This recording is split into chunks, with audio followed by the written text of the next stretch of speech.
Olá, pessoal.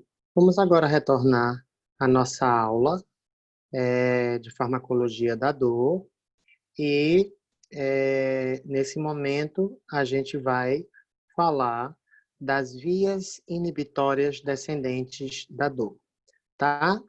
Compartilhando com vocês essa tela, a gente consegue tentar entender, né? É importante para que a gente consiga entender que o córtex cerebral ele é aquela região onde a via que a gente chama de via nociceptiva aferente, ou seja, uma via que sobe da periferia em direção ao córtex cerebral, ela pode ser regulada no momento em que ela ativa a dor nessa região cortical do cérebro, levando-se em consideração que o cérebro, ao mesmo tempo que ele envia para vias periféricas a sensação dolorosa, ele também ativa uma via inibitória descendente da dor. Como assim?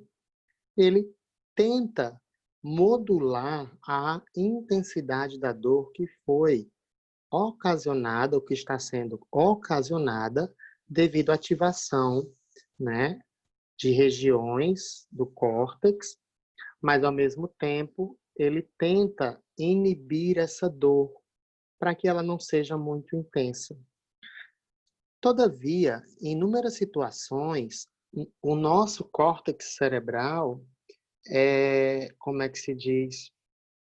Ele, fisiologicamente falando, ele consegue modular a dor para menos, mas se a injúria que a gente sofreu for uma injúria de intensidade alta, ou se o procedimento que causa dor for um procedimento que induza uma dor intensa, o córtex cerebral sozinho, ele não consegue trabalhar do ponto de vista em que ele não consegue inibir essa dor totalmente, devido ela ser de um grau mais o quê? Mais severo, mais intenso.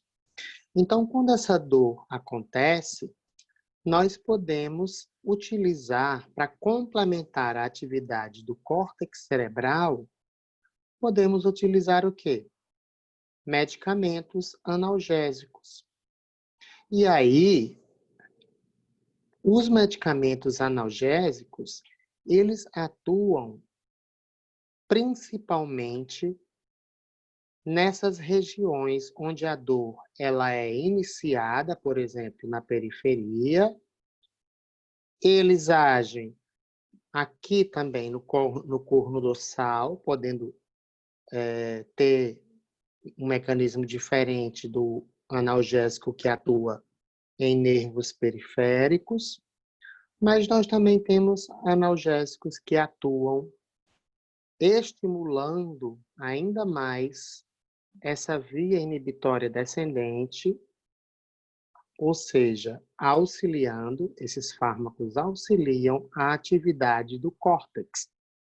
E aí, esses analgésicos que atuam ou no córtex, ou em regiões cerebrais, ou na medula, são analgésicos de ação central, porque eles precisam entrar através, né, da barreira hematoencefálica no sistema nervoso central para conseguirem aumentar a atividade desse sistema de neurônios, essa rede de neurônios descendente ou eferente que modula a dor, mas ela modula a dor para menos, tentando fazer o que eu acabei de falar, reduzir a intensidade da dor que chega no córtex a partir do momento em que a gente tem uma injúria aqui nessa região periférica.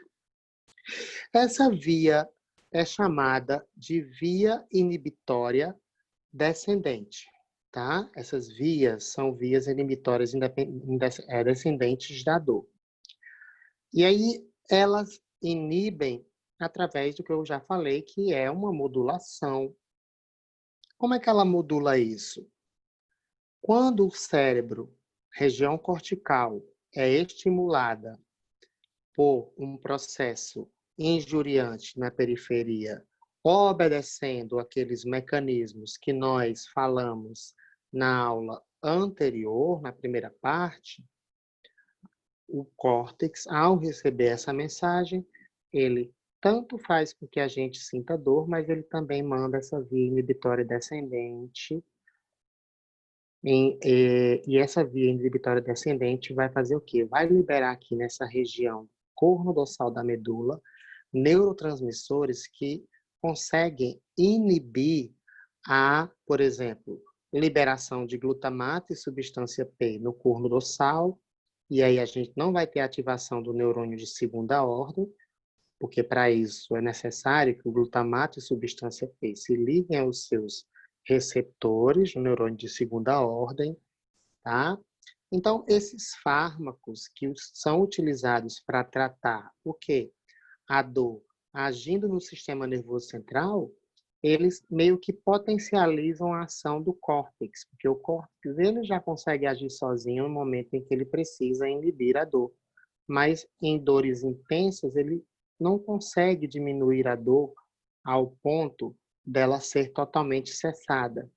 E aí a gente precisa ajudar ao córtex no que diz respeito à inibição da dor, através da utilização de analgésicos, e esses analgésicos são analgésicos de ação central, a exemplo dos quê? Dos opioides.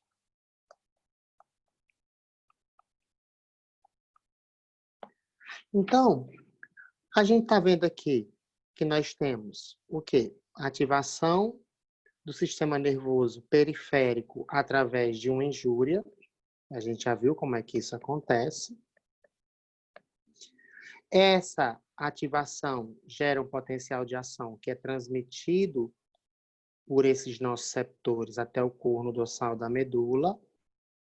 Lá no corno dorsal da medula, essa mensagem é transmitida para o córtex cerebral, e essa transmissão de sinal ativa o córtex, que agora vai enviar uma via inibitória descendente que modula a dor para menos. E essa via inibitória descendente, ela libera, depois de ser ativada aqui no corno dorsal, ó, ela chega aqui no corno dorsal, e ela libera 4 tipos de substâncias bastante importantes.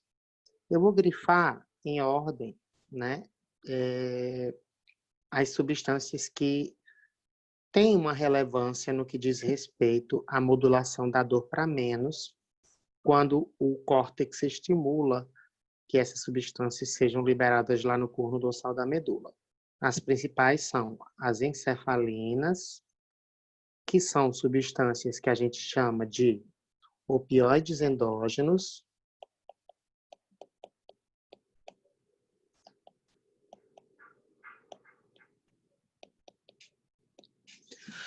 Também ocorre liberação de noradrenalina, que muita gente pode até se surpreender, mas a adrenalina, quando ela é liberada aqui no corno dorsal da medula, ela é um neurotransmissor analgésico. E nós também temos liberação de serotonina nessa região. Além dessas 3 substâncias, desses 3 neurotransmissores que inibem a dor no corno dorsal, também ocorre liberação do ácido gama-aminobutírico, que é um neurotransmissor inibitório do sistema nervoso central.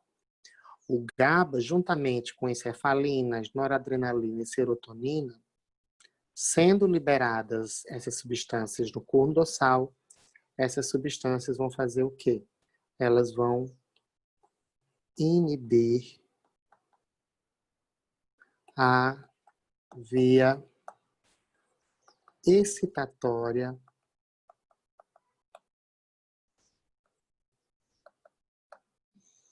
ascendente ou aferente da dor. Então, são justamente esses fenômenos que ocorrem desde a ativação periférica de nociceptores, ativação de nociceptores de segunda ordem no corno dorsal, chegada da mensagem no córtex. Essa via inibitória descendente, ela bloqueia ou ela inibe justamente a subida da mensagem que vai fazer com que a gente sinta dor. Então, daí a gente já imagina o quê? Que a via que faz com que a gente sinta dor através do trato espinotalâmico contralateral é uma via que chega ao sistema nervoso central. Ela sai da periferia, chega ao sistema nervoso central e vai até o córtex. Então, essa via nociceptiva, a via do trato espinotalâmico contralateral, é uma via ascendente ou aferente, porque ela sobe até o sistema nervoso central para induzir a dor. Enquanto que a via inibitória é uma via descendente, eferente, porque ela sai do sistema nervoso central, principalmente do córtex cerebral, para inibir a dor. Aonde? Perdão? No corno dorsal da medula espinal. Beleza, gente? Então, vamos lá. Os principais neurotransmissores, né, que são envolvidos na modulação negativa da dor são o GABA, as encefalinas, a noradrenalina e a serotonina. E como que isso acontece? A gente tem aqui um esquema bem complexo e ele não é tão didático para a gente aprender o que a gente precisa aprender. Então, quando eu chego nessa parte da aula, eu costumo fazer o quê? Eu costumo explicar essa via através de esquemas que eu tento desenhar. Então, eu vou compartilhar com vocês novamente a tela em branco para que eu consiga desenhar essas estruturas e vocês entenderem de uma forma mais didática o que? Essas vias inibitórias descendentes, tá? Então, perdão, de uma maneira sistemática, tentando ser da melhor forma possível didático com vocês, a gente já falou o quê? Que a região que recebe a mensagem da periferia para a gente sentir dor no sistema nervoso central é quem? O córtex. Então,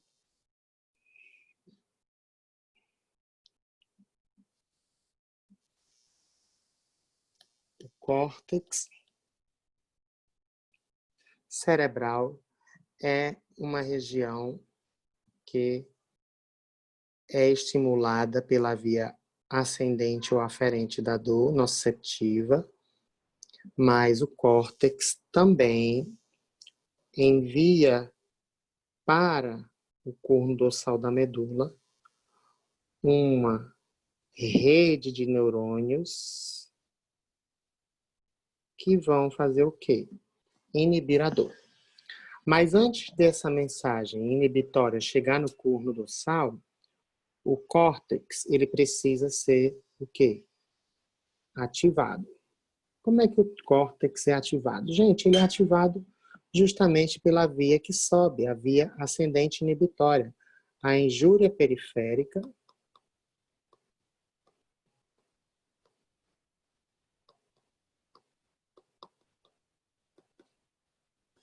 ativa o córtex. Córtex sendo ativado, ele vai fazer o quê? Existe uma segunda região no sistema nervoso central que a gente chama de... Perdão, acho que é melhor fazer esse nome aqui.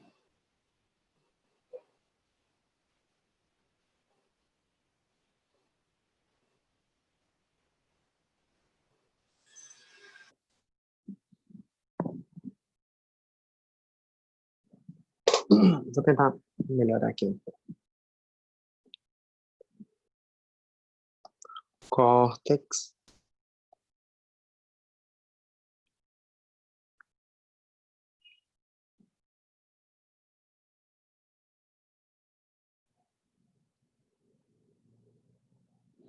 Nós temos uma substância chamada de substância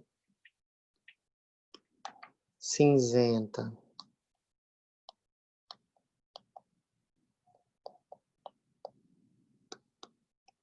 Periaquedutal, que tem como sigla PAG, PAG. E aí, o que acontece? O córtex, ele faz sinapse, ele projeta axônios para essa região que a gente chama de quê? De PAG. Então, essa região ela é ativada pelo córtex e ela projeta neurônios. Nossa.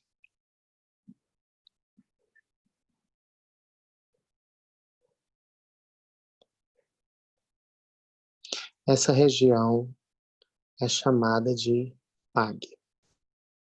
E ela é ativada pelo córtex. E ela faz parte da via inibitória descendente da dor. Então, ativou o córtex pela via aferente, o córtex começa a ativar a via descendente inibitória da dor. A primeira coisa que o córtex faz é liberar neurotransmissores para ativar a PAG. Ativando a PAG ela também vai ativar outras regiões.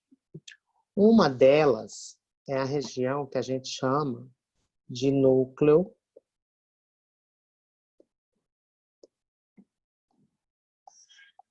magno da RAF. Todavia, existe uma outra região que também é ativada pela substância periaquedutal, que é o núcleo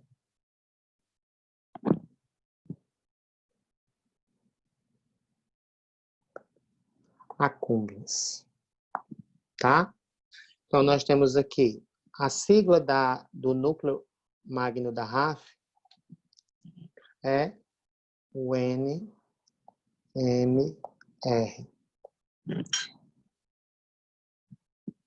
E o núcleo accumbens, NA, tá? Então, nós temos aqui duas regiões que são estimuladas pela PAG, que é a NMR e a NA, núcleo magno da RAF e núcleo accumbens. O núcleo magno da RAF projeta neurônios para o corno dorsal da medula. E esses neurônios, meu Deus,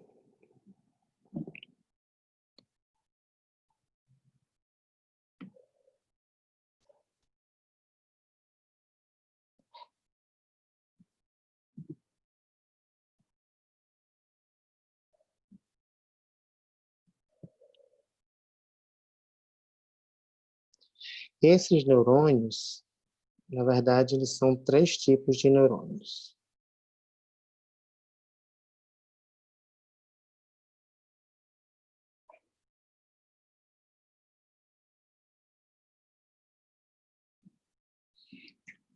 E o núcleo accumbens também... Perdão, gente, mais uma vez, eu me confundi. Na verdade, são 2 tipos de neurônios que o núcleo magno da RAF projeta para o corno dorsal da medula. E o núcleo accumbens libera ou projeta neurônios para o corno dorsal da medula, liberando substâncias que vão inibir a dor, como a gente já falou, né? E são quem? encefalinas, noradrenalina e serotonina. Mas a gente também falou do GABA. O GABA também ajuda a inibir a dor. Então, para que a gente entenda melhor, o córtex foi ativado. Após a ativação do córtex, o córtex projeta neurônios para substância cinzenta periaquidutal e ativa essa substância cinzenta periaquidutal. Quando a PAG é ativada, a PAG libera neurotransmissores que vão ativar quem? O núcleo magno da RAF e, gente, como é que se diz? Essa região não é o núcleo accumbens, perdão, estou me confundindo. Essa região aqui, para não precisar desenhar tudo de novo, é o locus cerúleus, tá? Não é núcleo accumbens, perdão.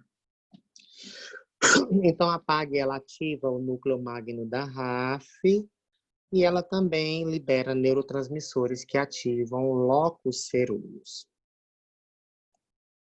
E aí, gente, essa região que eu vou tracejar aqui através de uma espécie de círculo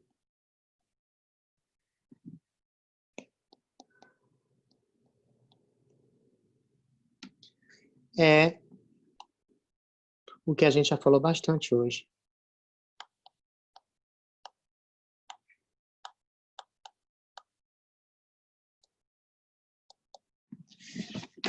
Gente, é no corno dorsal onde a gente tem quem?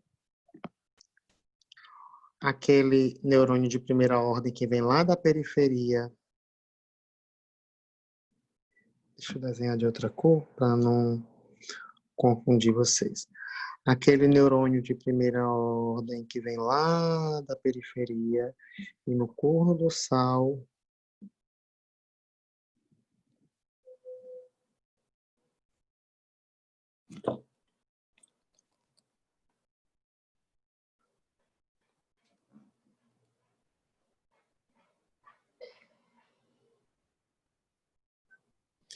ele vai fazer sinapse com quem?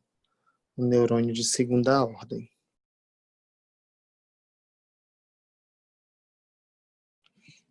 E aí esse neurônio de segunda ordem vai sair de onde? Do corno dorsal e vai estimular neurônios. Nossa, que desenho feio. E vai estimular neurônios que vão fazer com que a mensagem dolorosa chegue onde? No córtex. A gente já estudou isso. Aqui a gente tem a liberação do glutamato, né? Nessa região aqui. E a liberação de substância P. Tá? Mas eu vou tirar isso porque vocês já sabem desse mecanismo. Como é que acontece a ativação do neurônio de segunda ordem e do neurônio de primeira ordem. E o que é que o de primeira ordem faz? O importante é que a gente saiba que aqui é o quê? A periferia.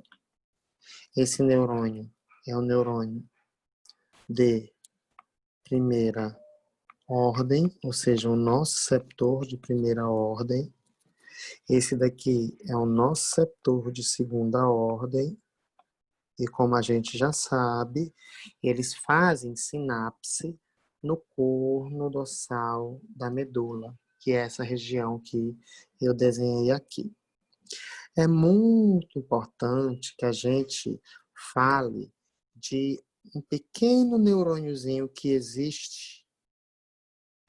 Vou desenhar de vermelho. Acho que eu vou desenhar um pouquinho maior, que eu vou precisar de espaço para trabalhar com esse neurônio. Esse neurônio, vou desenhar ele aqui.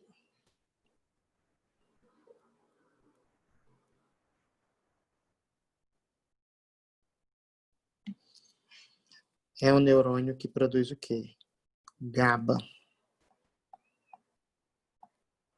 GABA, que é um dos neurotransmissores inibitórios da dor, tá? Mas, levando agora em consideração a sequência de eventos, essa via inibitória da dor, ela causa, mais uma vez explicando, né? Ativação do córtex. Na verdade, não é a via inibitória da dor que ativa o córtex. É a via excitatória da dor que chega, que promove a ativação do córtex. Córtex ativado, ele vai ativar a PAG. PAG ativada ativa o núcleo magno da RAF e o locus coeruleus.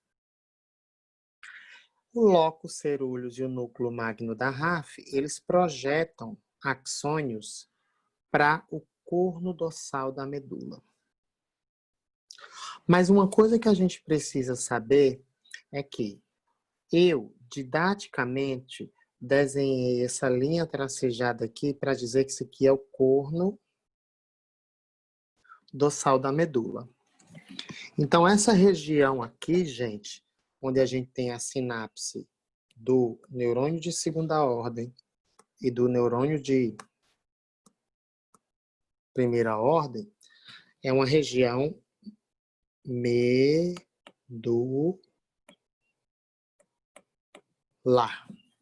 Ok?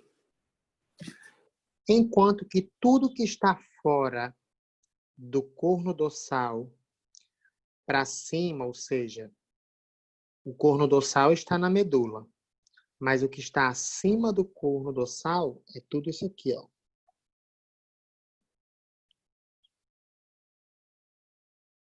Que a gente chama de região supramedular.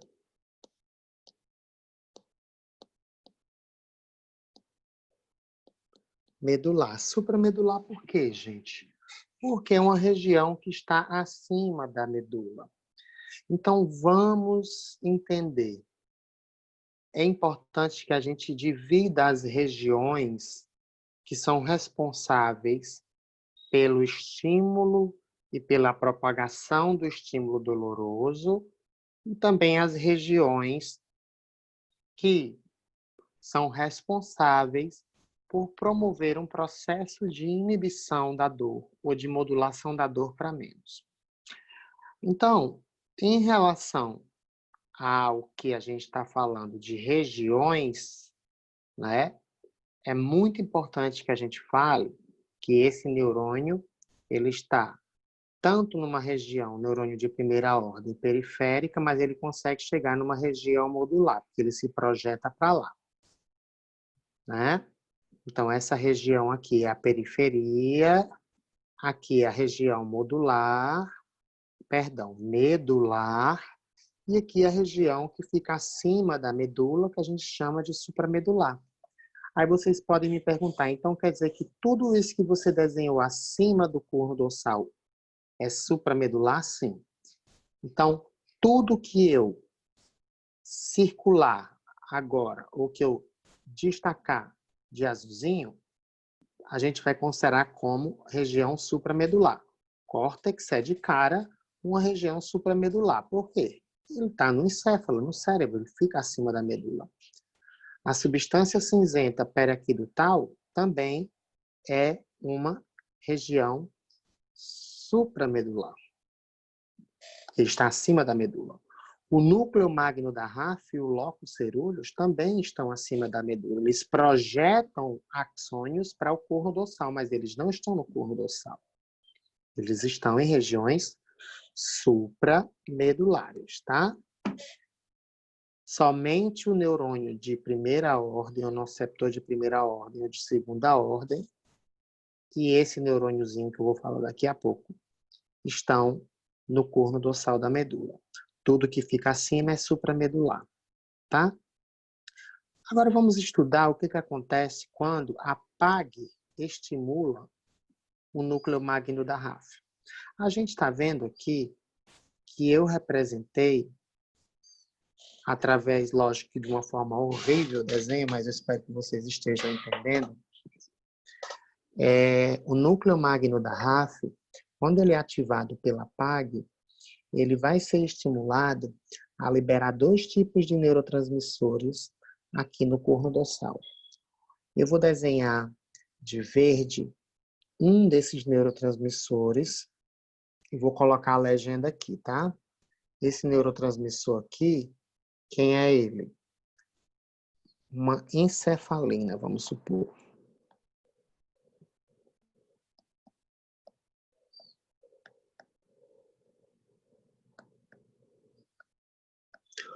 Como é que a encefalina verdinha liberada aqui do núcleo magno da RAF, chegando no corno dorsal da medula, ela consegue inibir a dor?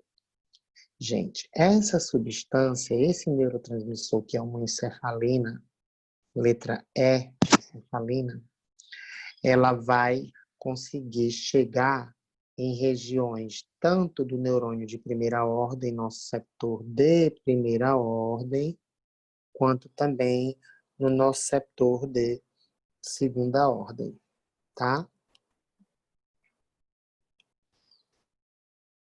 Primeira ordem, segunda ordem.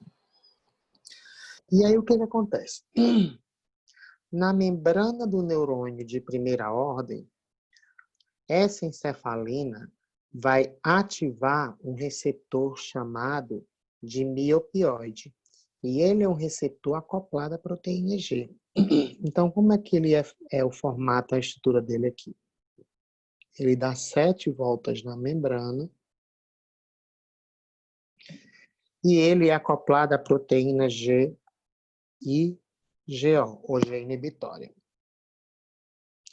Então, quando essa encefalina é liberada aqui no corno dorsal, ela vai, eu vou passar por cima desse neurônio GABAérgico, mas ela vai fazer esse caminho aqui, ó. Vou passar por cima, não, vou vir por aqui. Ela vai se ligar aqui no domínio de ligação extracelular do GPCR, ou do receptor metabotrópico, que ela consegue ativar. Esse receptor é chamado de receptor mi-opioide. Deixa eu ver. Vou desenhar a letra grega. Mi-opioide.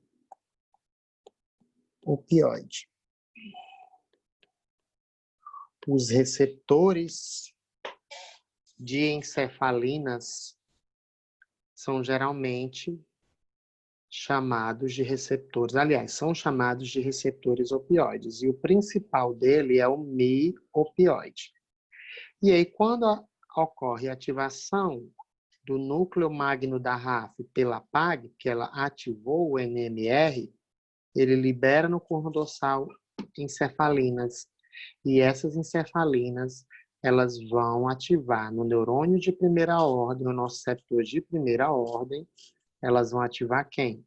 Esse receptor que é chamado de mi-opioide. Esse receptor chamado de mi-opioide, ele é acoplado à proteína G inibitória. E aí o que é que vai acontecer? Ele vai simplesmente inibir, promover a inibição de uma enzima que a gente conhece, que é a adenileuciclase. Então, quando esse receptor for ativado pela encefalina, a adenileuciclase vai ser inibida. E, ao mesmo tempo, vai haver o quê? Esse mesmo receptor, ele vai ativar na membrana desse neurônio um canal de potássio.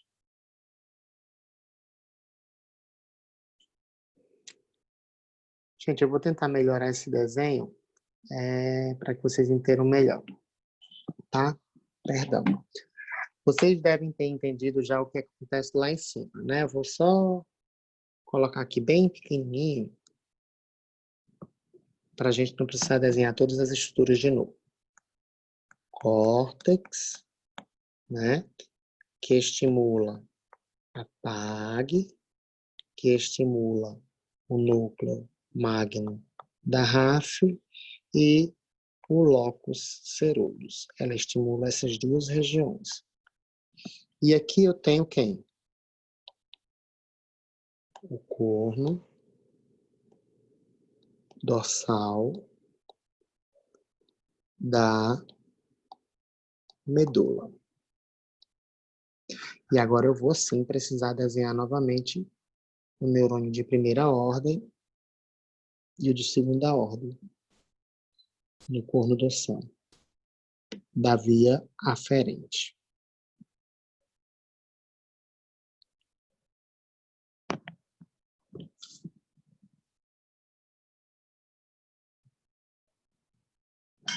Neurônio de primeira ordem.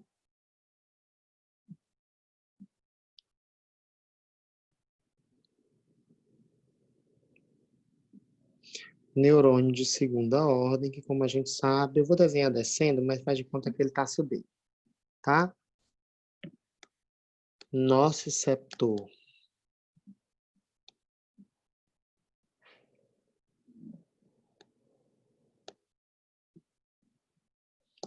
de primeira ordem.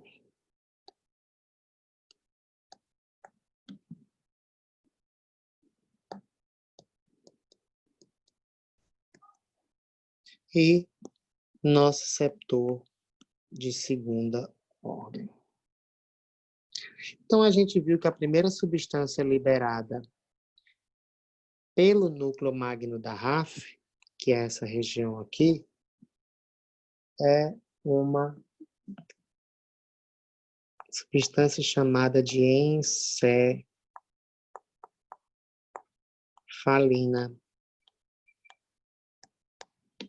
E aí essa encefalina, ela expressa na membrana do neurônio de primeira ordem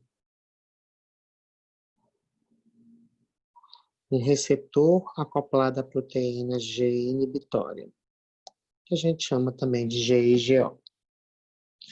Então, quando a encefalina ela faz esse caminho aqui, ó, do corno dorsal da medula, ela entra, ela penetra, ela vai se ligar nesse receptor e vai ativá-lo. Sendo um receptor acoplado à G inibitória, essa G inibitória vai promover o quê? Inibição, sinalzinho de menos, da adenililciclase.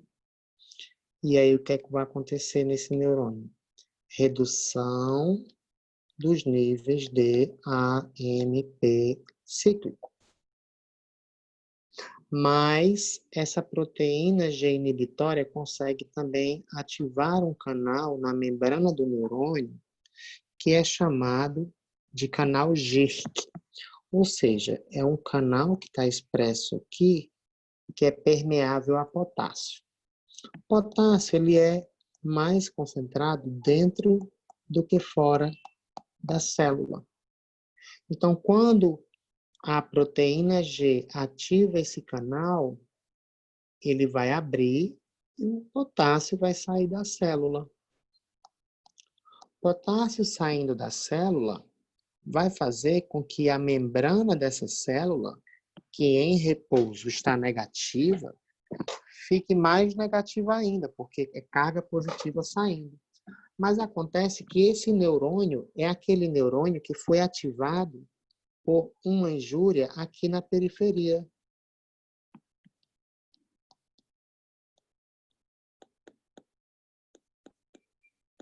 Então, ele já está muito positivo. Por isso que ele despolarizou, gerou potencial de ação, e nessa região aqui ele liberou glutamato e substância P. Então, ele está excitado, está ativo. E aí a gente faz sentido. Então, o que pode acontecer? A gente pode simplesmente impedir que esse neurônio libere glutamato e substância P, fazendo com que a membrana fique menos positiva, porque ela está muito positiva, por isso que ela atingiu o potencial de ação. E como é que a gente pode fazer isso? Através, a gente não, nosso organismo, através da ativação de canais de potássio. E como é que esse canal de potássio ele é ativado? Geralmente, esse canal de potássio é ativado por exemplo, encefalinas que ativam um receptor chamado, inclusive, de mi-opioide.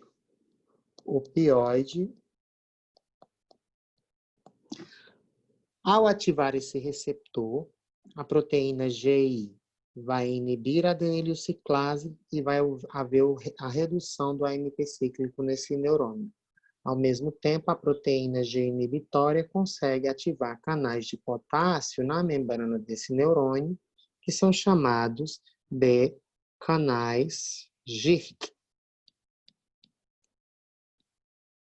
Tá? GIRC por quê? K de potássio, R de receptor, I de inibitório, já que a proteína é G inibitório, e G de proteína G. Então, ele é um canal de potássio regulado por receptores acoplados à proteína G inibitória. Então, esses canais GIRC são bastante importantes quando ocorre a ativação de receptores acoplados a GI e GO, porque aí isso vai promover a saída de potássio da célula, saindo potássio, para cada potássio que vai saindo, uma carga negativa, que na verdade positiva, que estava auxiliando no processo de despolarização desse neurônio de primeira ordem, e consequentemente na geração do potencial de ação, vai ser trocada por uma carga positiva. Aliás, negativa, perdão, que está saindo potássio que é positivo, e aí o potássio que tem carga positiva, cada potássio que sai, deixa uma carga, transforma uma carga positiva em negativa, e aí a membrana da célula vai ficando mais negativa.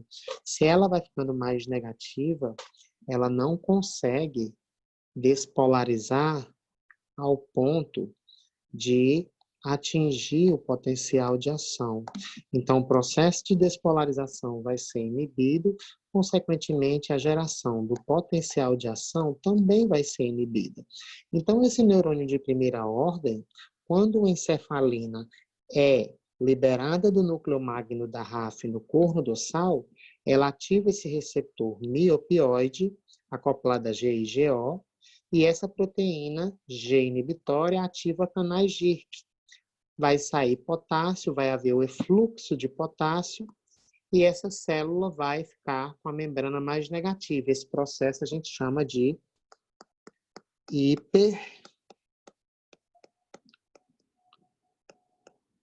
hiperpolarização. Tá?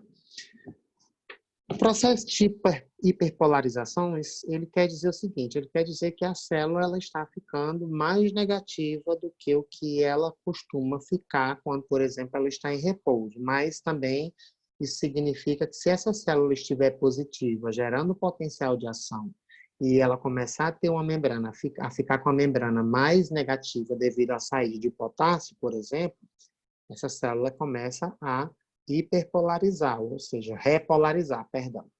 E aí depois ela hiperpolariza, porque vai sair potássio suficiente para isso e ela vai voltar a ficar em repouso. Então isso vai ajudar o quê? Se aquele canal de cálcio que eu falei para vocês, que estimula a liberação de glutamato e substância P aqui, por conta que ele faz com que haja fusão da vesícula com glutamato, liberando o glutamato aqui, liberando a substância P, e essa fusão depende da entrada de cálcio. Quem não lembra, pega a primeira parte da aula lá para entender melhor.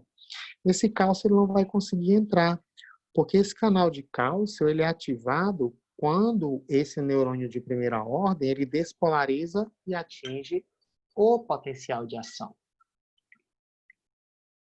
Só que agora, essa encefalina ativou esse receptor miopioide, fazendo com que houvesse saída de potássio, carga positiva saindo da célula, a célula vai, ao invés de despolarizar, para facilitar a saída de glutamato e substância P aqui no corno dorsal, ela vai hiperpolarizar.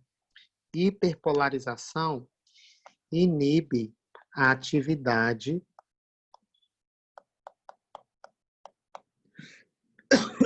perdão, gente. neuronal. O que é que eu estou querendo dizer com isso? Inibir a atividade neuronal quer dizer que inibe a capacidade do neurônio de liberar seus neurotransmissores, tá? Se inibe a atividade neuronal, glutamato e substância P não vão ser liberados aqui, e a dor, ela vai ser o quê? A dor, ela vai ser inibida. Por quê? Porque ela não vai conseguir chegar no sistema nervoso central através desse segundo neurônio aqui. Ele não vai ser ativado. Por que ele não vai ser ativado? Não está saindo glutamato, não está saindo substância P, ele não vai ser ativado, tá? Uma outra substância que é liberada desse núcleo magno da RAF é a serotonina. E eu lembro que lá no slide, na verdade, no esquema anterior, eu desenhei aqui dentro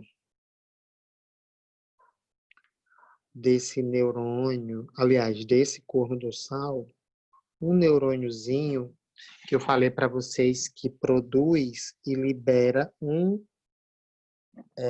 como é que se diz?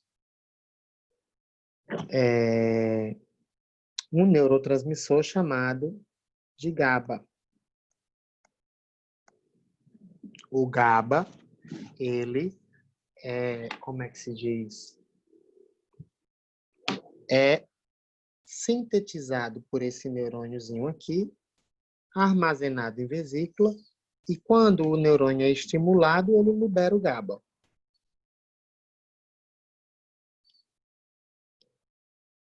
GABA é liberado. E eu vou desenhar uma bolinha preta para o GABA. Quem é que estimula a liberação do GABA? Desse neurôniozinho aqui, que inclusive recebe nome, gente. Esse interneurônio, ele recebe nome. Perdão, que eu desenhei uma seta que não deveria ter ido em direção à serotonina. O nome desse neurônio aqui, que produz e libera GABA dentro do corno dorsal, é um interneurônio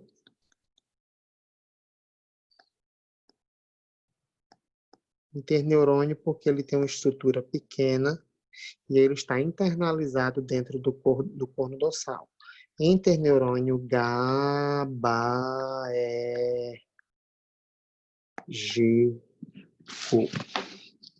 Tá, pessoal? E aí, o que que acontece? Esse interneurônio GABAérgico, ele vai fazer o quê? Ele vai ser estimulado por quem? Pela serotonina, que é liberada do núcleo magno da RAF. A serotonina ativa e estimula esse neurônio a liberar GABA.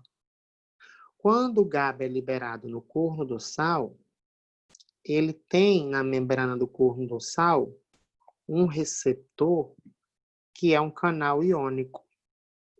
E aí o GABA ele vai,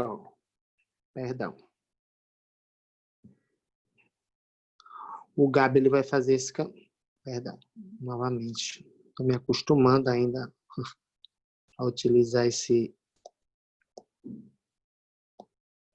programinha. Então o GABA ele se liga aqui, nesse receptor e faz com que entre o quê? Íons cloreto, Cl-. Cl- entrando nesse neurônio de primeira ordem, vai acontecer o quê? Esse Cl- vai fazer com que a membrana da célula ela se torne mais negativa ainda do que ela estava antes, quando o receptor miopioide foi ativado pela encefalina. E aí, o que que acontece? Se ele fica mais negativo ainda, esse neurônio de primeira ordem, por conta da entrada de cloreto, que é carga negativa, ele simplesmente vai fazer o quê? Vai auxiliar juntamente com a encefalina, na inibição da atividade desse neurônio de primeira ordem, tá? E aí, o que acontece? Inibiu junto com a encefalina, esse neurônio de primeira ordem não consegue liberar GABA nem substância P para ativar o neurônio de segunda ordem. Então, esse neurônio ele não vai ser ativado, gente. Tá? Se ele não é ativado, é lógico que a gente não vai sentir dor. Ou o nosso organismo, ele vai produzir, liberar essas substâncias, tá? E, ao liberar essas substâncias, a gente vai ter a inibição ou modulação negativa da dor, tá? Mas não é somente a serotonina que estimula, aliás, que induz a redução da atividade desse neurônio de primeira ordem. Eu falei para vocês que a noradrenalina ou norepinefrina, ela é uma substância que faz o quê? Que também, quando liberada no corno do sal, ela simplesmente age como uma substância analgésica. Se ela é uma substância analgésica, ela simplesmente vai agir de alguma maneira, e essa maneira vai ser o quê? Vai ser uma forma de potencializar as ações de quem? As ações tanto das encefalinas, quanto da serotonina, que estimula a liberação de GABA. E eu falei para vocês que agora, né, a noradrenalina, ela é liberada aqui. De que região? Na verdade, eu não falei isso. Enquanto as encefalinas e a serotonina são liberadas do núcleo magno da RAF, a noradrenalina, ela é liberada do locus coeruleus. E a noradrenalina também consegue chegar onde? No corno dorsal. O receptor que a noradrenalina ativa no corno dorsal é um receptor que só recebe o nome diferente do receptor da encefalina. O receptor da noradrenalina expresso no corno dorsal é um receptor chamado de receptor alfa-2 adrenérgico. E ele é acoplado à proteína G inibitória. Se ele é acoplado à G inibitória, canais GIRC vão ser ativados na medida em que a noradrenalina ativa esse receptor. Como a gente não tem espaço mais aqui para desenhar, eu vou supor que esse receptorzinho que eu desenhei aqui, ele está representando tanto o miopioide, que é ativado pelas encefalinas, quanto também pela noradrenalina, que é o receptor alfa-2, tá? E também é acoplada à proteína G inibitória. E a ação final vai ser a mesma. O que muda é o nome do receptor e, lógico, que também o neurotransmissor que ativa esse receptor. Ok, pessoal? Beleza? Então, são essas substâncias que a gente estudou que são liberadas da via inibitória descendente, que causam o quê? Analgesia. E essa analgesia é promovida por substâncias endógenas como encefalinas. Não esqueci, eu esqueci de falar que a encefalina é um opioide, só que é um opioide produzido pelo nosso organismo. Também ocorre liberação de serotonina no corno dorsal.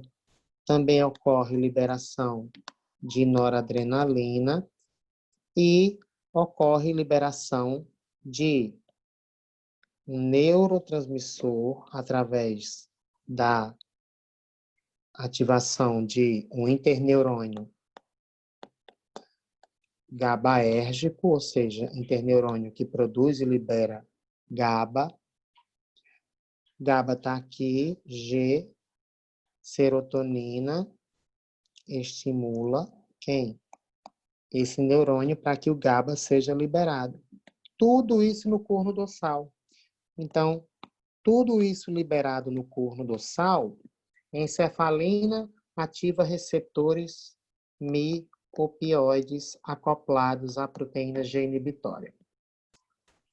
Noradrenalina, nos nossos receptores, ativa receptores alfa-2, que são acoplados à GI, só recebem um nome diferente, mas fazem a mesma coisa que o Mi.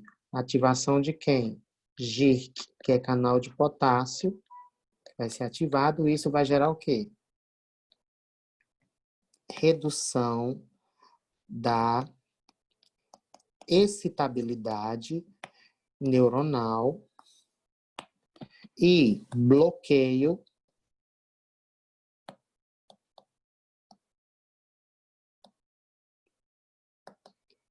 da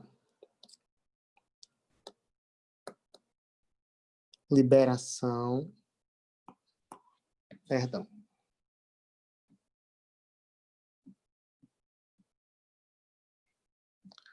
Gente, acabou que apagou tudo.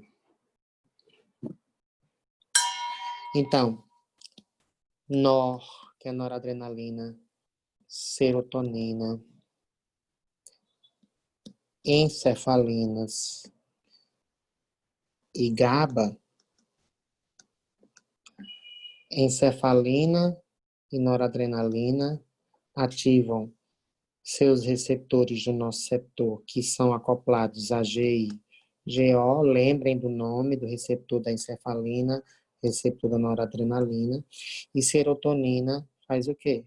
Ativa aquele interneurôniozinho que produz e libera GABA, GABA sendo liberado no corno dorsal da medula, vai ativar canais de cloreto.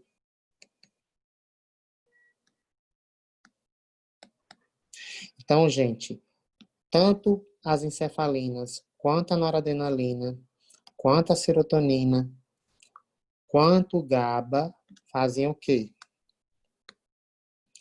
Aquela sinapse que ocorre entre o neurônio secundário e o neurônio primário, ela vai ser o quê? Através da liberação dessas substâncias aqui, NOR, SER, que é serotonina, encefalinas e GABA, a gente vai ter o quê? Glutamato e substância P não são mais liberados. Então, a via excitatória ascendente é o quê? Inibida. E a gente não sente mais dor. Mas por que a gente não sente mais dor? Porque o nosso organismo fez com que a gente liberasse, com que os nossos neurônios liberassem essas substâncias no corno dorsal. Não esqueça, isso aqui ocorre no corno dorsal da medula, tá, gente?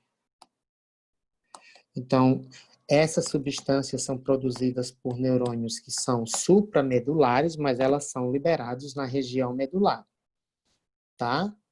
E é aí onde a gente finaliza a parte dessa aula de farmacologia molecular da dor, agora tendo falado de quê? Da via inibitória descendente. Então, é dessa forma que o nosso organismo consegue regular o quê?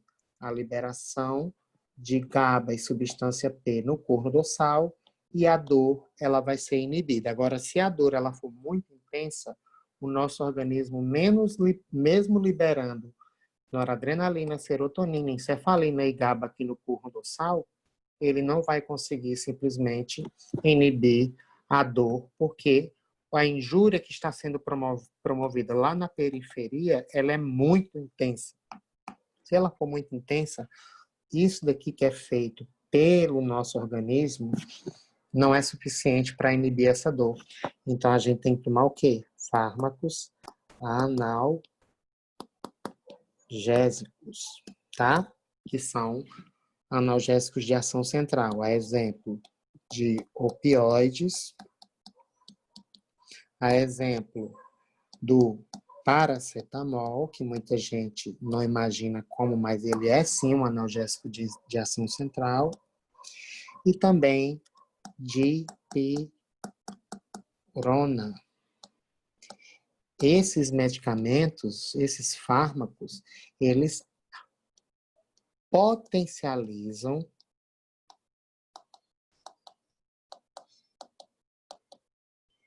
a atividade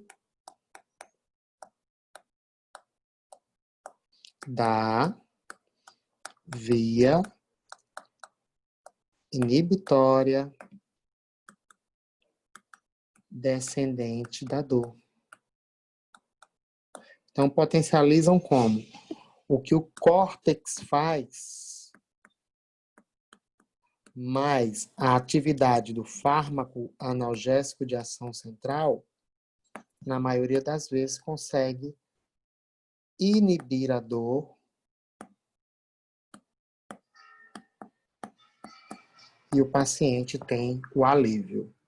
Tá, pessoal? Então, seria isso que eu teria para falar em relação à farmacologia molecular da dor. E na próxima parte, a gente vai falar de quê? A gente vai falar de, como é que se diz? Desses fármacos, dos opioides, da dipirona e do paracetamol, como que eles induzem a liberação de noradrenalina, serotonina, encefalina e GABA no corno dorsal. Eles potencializam a ação do córtex e causam analgesia. Tá, pessoal? Muito obrigado. Até daqui a pouco, tá? E qualquer dúvida, sugestão, críticas, são sempre construtivas. Podem deixar suas perguntas, sugestões aí, e aí a gente vai tentar responder da melhor maneira e do mais rápido possível para vocês, tá bom? Muito obrigado.